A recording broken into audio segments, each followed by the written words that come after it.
Shalom, Bapak Ibu, Saudara-saudari yang terkasih dalam Tuhan Yesus Kristus. Pada hari ini kita akan bersama-sama merenungkan kebenaran firman Tuhan. Sebelum itu saya mengajak kita untuk berdoa. Mari kita berdoa. Tuhan Yesus, pada hari ini kami akan membaca dan merenungkan sebagian kecil dari firman Tuhan. Pimpin kami dengan Roh Kudus-Mu agar kami bisa memahami firman-Mu. Kami menyerahkan renungan kami dari awal sampai akhir. Ampuni dosa kami, di dalam nama Tuhan Yesus kami berdoa. Firman Tuhan pada saat ini terambil dari Kisah Para Rasul 2 ayat 1 sampai 12. Pentakosta. Ketika tiba hari Pentakosta, semua orang percaya berkumpul di satu tempat.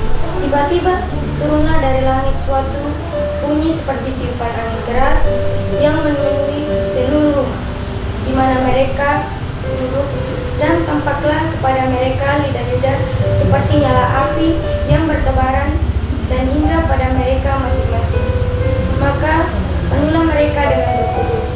Lalu mereka mulai berkata dalam bahasa-bahasa lain, seperti yang diberikan oleh Roh itu kepada mereka untuk mengatakannya.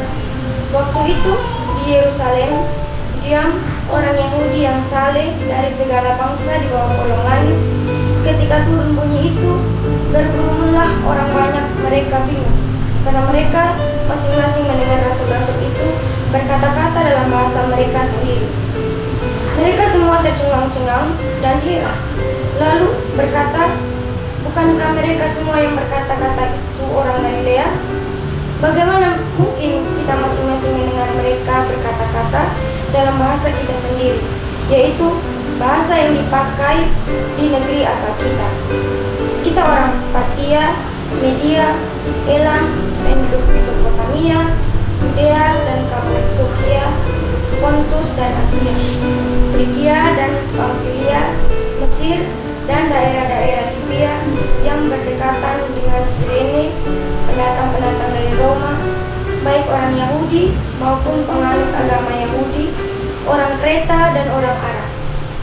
Kita mendengar mereka berkata-kata dalam bahasa kita sendiri tentang perbuatan-perbuatan besar yang dilakukan Allah. Mereka semuanya tercengang-cengang dan sangat termangu-mangu sambil berkata seorang kepada yang lain, apakah arti ini?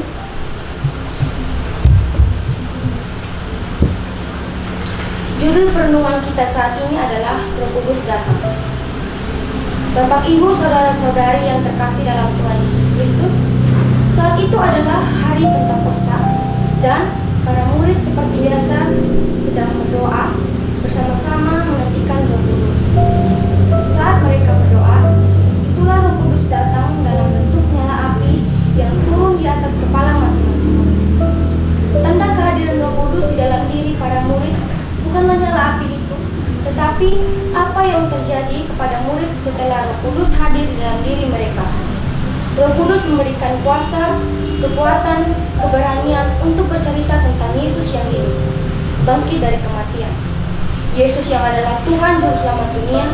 Di ayat 11 dikatakan, para murid menceritakan perbuatan besar yang dilakukan oleh Allah kepada banyak orang yang datang ke Yerusalem pada saat itu. Ketika Roh Kudus di dalam diri orang percaya, maka orang tersebut akan dengan berani menceritakan tentang perbuatan Allah yang besar di dalam Tuhan Yesus Kristus, menceritakan tentang Tuhan Yesus yang mati dan bangkit demi keselamatan manusia. Yang terjadi bukanlah hal-hal aneh seperti menjerit-jerit ataupun hal-hal yang lain. Yang terjadi adalah orang percaya akan memiliki kesukaan menjadi saksi Yesus Kristus. Amin. Sebelum mengakhiri renungan kita saat ini, saya mengajak kita semua berdoa. Mari kita berdoa.